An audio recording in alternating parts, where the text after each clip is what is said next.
Hello दोस्तों। हम लोग एक सीरीज चला रहे हैं। 500 क्वेश्चन की सीरीज है ये। पूरे 500 क्वेश्चन करेंगे इसमें। हिस्ट्री के इम्पोर्टेंट क्वेश्चन हैं 500, जो कि किसी न किसी एग्जाम में आ चुके हैं। और इन क्वेश्चंस के अलावा जितनी भी इसकी स्पेशल नॉलेज होगी या फिर डिटेल में जितनी भी जानकारी इससे संबंधित होगी, वो सभी जानकारी को हम लोग जरूर देखेंगे। जैसे सबसे पहले क्वेश्चन पूछा गया है, भारतीय सेना के सर्वप्रथम फील्ड मार्शल कौन थे। दो क्वेश्चन आते हैं यहाँ से। सबसे पहले फील्ड मार्शल और प्रथम स्थल सेना अध्यक्ष या फिर प्रथम थल सेना अध्यक्ष। अगर बात करेंगे प्रथम फील्ड मार्शल की, तो ये थे सर मानेकशॉ। क्या नाम था? सैम मानेकशॉ। सैम मानेकशॉ को सैम बहादुर के नाम से भी जाना जाता है। सैम बहादुर, ध्यान रखेंगे, सैम बहादुर, क्योंकि इनके नाम के आगे सैम लगा हुआ था और बहादुर इसमें ऐड कर दिया गया। तो सैम बहादुर के नाम से किसे जाना गया? सैम मानेकशॉ को, जो कि भारतीय सेना के प्रथम फील्ड मार्शल थे। अगर क्वेश्चन पूछेगा कि सबसे पहले बताइए थल सेनाध्यक्ष कौन थे, तो जनरल KM करियप्पा थे। ठीक है, इनको ध्यान रखेंगे सभी को। और मानेकशॉ की जो भूमिका थी 1971 के, जो भारत और पाकिस्तान के युद्ध हुआ था 1971 में, जो भारत और पाकिस्तान का कह सकते हो, जिससे बांग्लादेश बाद में अलग हुआ था। 16 दिसंबर 1971 को बांग्लादेश के रूप में एक नया देश मिला था हमको, ध्यान रखेंगे। ठीक है, और इसमें मेन भूमिका निभाई थी जो शेख हसीना के पिता हैं, शेख मुजीबुर रहमान। इन्हीं को बंग बंधु के नाम से भी जाना जाता है। ये सब क्वेश्चन आपको नोट कर लेने हैं कहीं पे, अगर आते हैं तो कोई बात नहीं है। ठीक है, अगर बात की जाएगी एक समझौता हुआ था इंडिया और पाकिस्तान का। एक समझौता हुआ इंडिया और पाकिस्तान का, जिसे बोलते हैं शिमला समझौता। इसमें क्वेश्चन पूछता है कि शिमला समझौता किसके किसके बीच में हुआ था। तो अपनी तरफ से इंडिया की तरफ से थी पीएम इंदिरा गांधी, और पाकिस्तान की तरफ थी बेनजीर भुट्टो। ठीक है, वहाँ की जो पीएम थे उस समय बेनजीर भुट्टो। दो लोग का नाम याद रखेंगे, भुट्टो का और इंदिरा गांधी का। ठीक है, शिमला समझौता किसके किसके बीच हुआ था? तो 2 जुलाई 1972 को वैसे हुआ था। ये 1972 याद रख लो, काफ़ी है इस चीज़ के लिए। ठीक है, इसके बाद हम लोग बात करेंगे सेकंड क्वेश्चन में, भारत में ग्रांड ट्रंक रोड किसके काल में बनवाई गई थी। ठीक है, वैसे तो इसको GT रोड के नाम से जानते हैं हम लोग, GT रोड, जिसको प्रेजेंट टाइम में क्या बोलते हैं? प्रेजेंट टाइम में इसका नाम क्या है? प्रेजेंट टाइम में नाम है इसका NH2। क्या नाम है? NH2। इसको GT रोड को बनवाया गया था शेर शाह के काल में। लेकिन अगर क्वेश्चन पूछेगा कि इसको मौर्य काल में या फिर क्वेश्चन पूछता है कि हमारे पुराणों में इसका किस नाम से जिक्र है, तो मौर्य काल और पुराणों में दोनों में इसको उत्तरापथ कहा गया है। ध्यान रखेंगे इस चीज़ को। ठीक है, अगर बात की जाएगी कि विशेष तौर पे किस शास्त्र में जिक्र किया गया, किस पुराण में बात की गई है या फिर किस वेद में चर्चा की गई है, तो इसका अर्थशास्त्र में चर्चा की गई है। अर्थशास्त्र में, जो कि आचार्य चाणक्य का ग्रंथ था। ध्यान रखेंगे इस चीज़ को। ठीक है, और अब बात करेंगे कहाँ से GT रोड जोड़ता किसको है, तो कोलकाता को अमृतसर से और इधर दिल्ली को जोड़ता है इसको। ठीक है, ध्यान रखेंगे इस चीज़ को। अब क्वेश्चन, आगे वाला क्वेश्चन करते हैं, जैन साहित्य को क्या कहते हैं। इसमें जैन साहित्य को क्या बोलते हैं, तो जैन साहित्य को आगम कहा जाता है, ये हमें पता है। अगर जैन साहित्य के बारे में हल्का सा देखेंगे तो इसके अंदर अंग, उपांग, मूल मंत्र, नंदी और सूत्र, मूल सूत्र, छेद सूत्र आदि आते हैं इसके अंतर्गत में।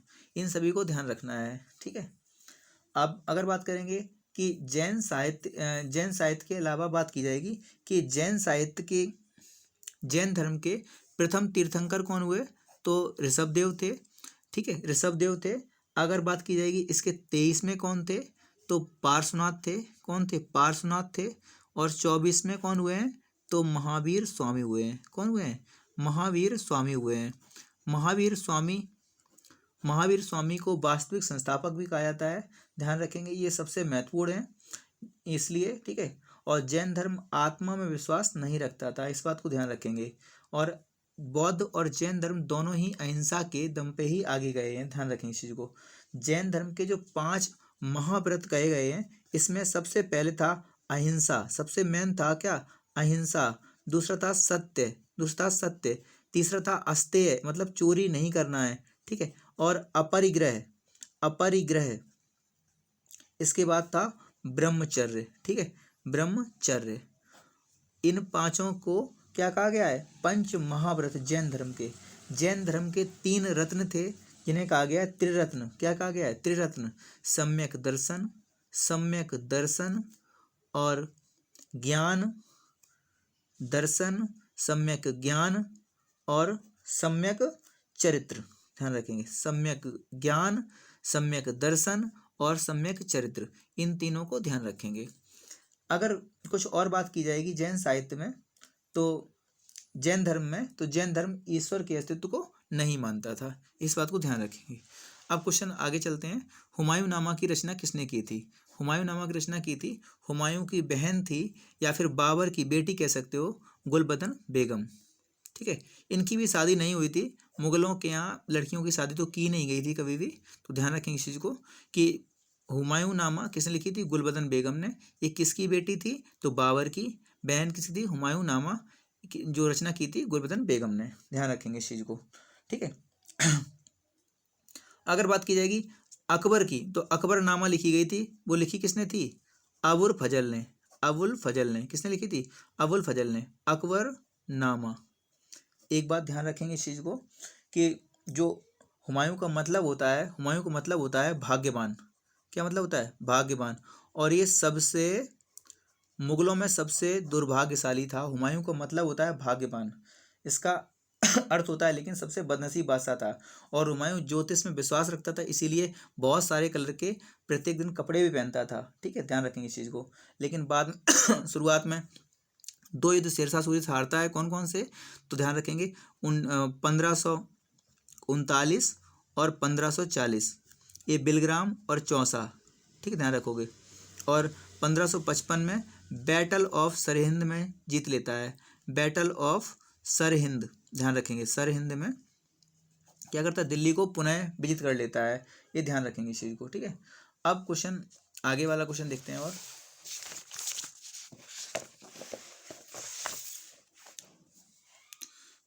क्वेश्चन है, स्वराज्य मेरा जन्म सिद्ध अधिकार है और इसे मैं लेकर रहूंगा, ठीक है।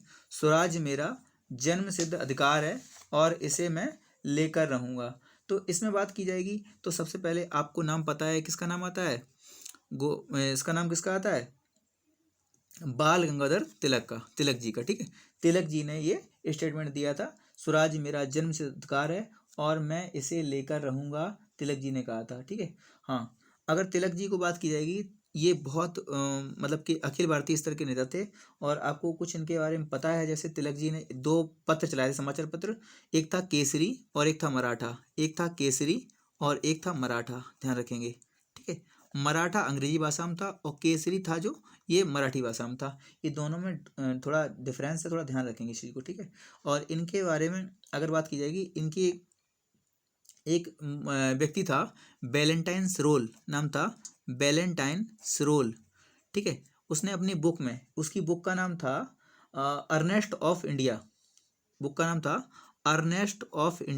अर्नेस्ट ऑफ इंडिया में इनको कहा था, क्या कहा था इनको, भारतीय अशांति का जनक। क्या कहा था, भारतीय अशांति का जनक। क्वेश्चन पूछता है किसने कहा था भारतीय अशांति का जनक तिलक जी को, तो कहा था बैलेंटाइन सरोल ने, ठीक है, बैलेंटाइन सरोल ने। ध्यान रखेंगे इस क्वेश्चन को, ये क्वेश्चन भी कई बार पूछा गया है, ठीक है।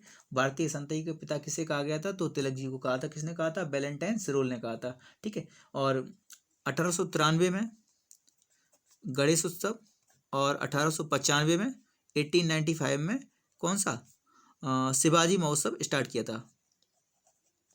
1893 में गणेश महोत्सव, 1895 में शिवाजी महोत्सव इन्होंने स्टार्ट किया था। ये दोनों क्वेश्चन ध्यान रखेंगे, ठीक है। और तिलक जी ने मांडले जेल में एक बुक लिखी थी, जिसका नाम था, मांडले जेल में बुक लिखी थी, क्या नाम था उसका, गीता रहस्य। क्या नाम था, गीता रहस्य। और इन्होंने ही 1916 में होम रूल लीग की स्थापना की थी, जो कि जिसका मुख्यालय कहाँ था, पुणे में। जिसको स्टार्टिंग कहाँ से किया था, पुणे से, ध्यान रखोगे, ठीक है। और अगर बात की जाएगी अगर बात की जाएगी जो तिलक जी थे, तो तिलक जी जो थे इनकी मृत्यु कब होती है, तो 1920 में इनकी मृत्यु होती है। ठीक है, 1 अगस्त 1920 को इनकी मृत्यु आती है। और इसी दिन एक स्टार्टिंग की गई थी महात्मा गांधी द्वारा असहयोग आंदोलन की स्टार्टिंग की गई थी। ध्यान रखेंगे इस क्वेश्चन को। ठीक है, ये सब क्वेश्चन आपको ध्यान रखने हैं। और गोपाल कृष्ण गोखले के गुरु का नाम क्या था, ये आप लोग कमेंट करके बता सकते हो क्वेश्चन, क्योंकि कल करवा चुके हैं इसको। हाँ, अब आती है क्वेश्चन, आगे आते हैं। गौतम बुद्ध का जन्म स्थान। गौतम बुद्ध का जन्म स्थान आप लोगों को वैसे पता है क्या है, लुम्बिनी है। क्या है, लुम्बिनी है। अब अगर इनके बारे में थोड़ा देखना चाहें तो देख सकते हैं हम लोग। इनके जन्म स्थान से संबंधित कुछ चीज़ें देखना चाहें जैसे, तो इनका जन्म स्थान जो था लुम्बिनी था। जो कपिल वस्तु वर्तमान में अगर देखा जाए तो नेपाल में पड़ता है। ये रुम्नदेई नाम की जगह है। ठीक है, रुम्नीदेई। ठीक है, और अशोक का जो सबसे छोटा शिलालेख है वो रुम्नदेई शिलालेख ही है। ये भी क्वेश्चन ध्यान रखना इस चीज़ को। ठीक है, और भगवान बुद्ध के जन्म की वजह से ही यहाँ पे इस जगह को टैक्स फ्री कर दिया था। किसने, तो किसने किया था, अशोक ने। और पूछ लेता है रुम्नदेई अभिलेख में क्या जिक्र किया गया है, तो टैक्स के बारे में चर्चा की गई है। ठीक है, इनका जन्म 563 बीसी में हुआ था और मृत्यु इनकी 463 बीसी में हुई थी। ध्यान रखेंगे। ठीक है, 483 बीसी में हुई थी। ध्यान रखेंगे इस चीज़ को। ठीक है, और इनके पिता का नाम था शुद्धोधन। सुन लीजिए एक बार, इनके पिता का नाम था शुद्धोधन। इनकी माता का नाम था महामाया, जो कि कोलीय गणराज्य की थी। इनका बचपन का नाम सिद्धार्थ था। इनका अगर सिद्धार्थ था इनके बचपन का नाम। और इनका पालन पोषण जो है इनकी धाय माया कह सकते हो, या फिर इनकी मौसी थी जो प्रजापति गौतमी, उन्होंने किया था। इनकी माता का नाम था महामाया देवी, जिनकी मृत्यु हो गई थी। और इनका विवाह 16 वर्ष की अवस्था में यशोधरा से हुआ था। किससे, यशोधरा से। एक क्वेश्चन ध्यान रखेंगे, यशोदा और यशोधरा, यशोदा और यशोधरा, ये दो क्वेश्चन बहुत डाउट करते हैं। तो देखेंगे जो बुद्ध हैं, तो बुद्ध में हमेशा धा आता है, तो यहाँ कर लो धा। बुद्ध, यशोधरा, इनकी पत्नी का नाम क्या था, यशोधरा। और जो बच जाएगा वो हो जाएगा महावीर स्वामी की। ठीक, ध्यान रखेंगे। इनके पुत्र का नाम क्या था, राहुल था। इनके पुत्र का नाम राहुल था। ध्यान रखेंगे। इनके सारथी का नाम चन्ना था। इनके सारथी का नाम चन्ना था। इनके घोड़ा का नाम क्या था, कंथक था। घोड़ा का नाम क्या था, कंथक था। सारथी का नाम क्या था, चन्ना था। ठीक है, ये भी ध्यान रखेंगे। और इसके अलावा क्वेश्चन ध्यान रखेंगे, इनको बैसाख पूर्णिमा के दिन, बैसाख पूर्णिमा के दिन ज्ञान की प्राप्ति होती है। बैसाख पूर्णिमा के दिन ज्ञान की प्राप्ति होती है। और इसी दिन, इसी को बुद्ध पूर्णिमा कहा गया। क्या कहा गया, बुद्ध पूर्णिमा कहा गया। ध्यान रखेंगे। इनके जन्म, मृत्यु और ज्ञान तीनों ही बैसाख पूर्णिमा के दिन प्राप्त हुए हैं। इसीलिए बौद्ध धर्म में बुद्ध पूर्णिमा का बहुत अधिक महत्व है। ये क्वेश्चन आप लोगों से कई बार पूछा भी गया है। हाँ, बट वृक्ष या फिर पीपल के वृक्ष को नीचे इनको ज्ञान की प्राप्ति हुई थी। बट कह सकते हो या फिर पीपल कह सकते हो, बरगद या फिर पीपल के वृक्ष के नीचे इनको ज्ञान की प्राप्ति हुई थी। और ज्ञान प्राप्ति का स्थल था गया। ठीक है, नदी थी निरंजना, गया जगह थी जिसे बाद में बौद्ध गया कहा गया। नदी थी निरंजना नदी। ठीक है, निरंजना नदी, जिसे फाल्गु नदी भी कहा गया है। ठीक है, निरंजना नदी थी। ठीक है, और इसके बाद बात की जाएगी भाषा कौन सी थी, तो पाली थी इनकी। और जो प्रथम उपदेश दिया था वो कहाँ दिया था, प्रथम उपदेश दिया था सारनाथ में। ध्यान रखें इस चीज़ को। ठीक है, सारनाथ में। और इनके प्रमुख शिष्य थे आनंद और उपाली, आनंद और उपाली। ध्यान रखेंगे इस चीज़ को। ठीक है, आनंद और उपाली। ठीक है, इतने सारे क्वेश्चन ध्यान रखेंगे। और इनकी मृत्यु जो हुई थी कुशीनगर में हुई थी। मृत्यु कहाँ हुई थी, कुशीनगर में हुई थी। और कुशीनगर में 80 वर्ष की अवस्था में 483 बीसी में, ध्यान रखेंगे, इनकी मृत्यु हो जाती है। इतने सारे क्वेश्चन ध्यान रखने हैं। आप जो कल क्वेश्चन पूछे थे, जो कल क्वेश्चन कराए थे, इन क्वेश्चंस के आप लोगों को आंसर करने हैं। सभी लोग को ध्यान रखेंगे। क्वेश्चन बताना है, बहिष्कृत हितकारी सभा की स्थापना किसने की थी। ध्यान रखेंगे। दूसरा क्वेश्चन है, शालीमार बाग की स्थापना किसने की थी। तीसरा क्वेश्चन है, अकबर के काल को क्या, किस चीज़ का काल कहा गया है। जहांगीर के काल को किस चीज़ का स्वर्णिम काल कहा गया है। शाहजहाँ के काल को किस चीज़ का स्वर्णिम काल कहा गया है। और दारा सुको का जो एक और नाम था, जिसको जो हमने कल क्वेश्चन कराए हैं उसमें से बताया है, दारा सुको को दूसरा नाम क्या था। ये सब क्वेश्चन आप लोगों को कमेंट में बताने हैं। थैंक यू दोस्तों। वीडियो अच्छा लगे तो शेयर जरूर करें।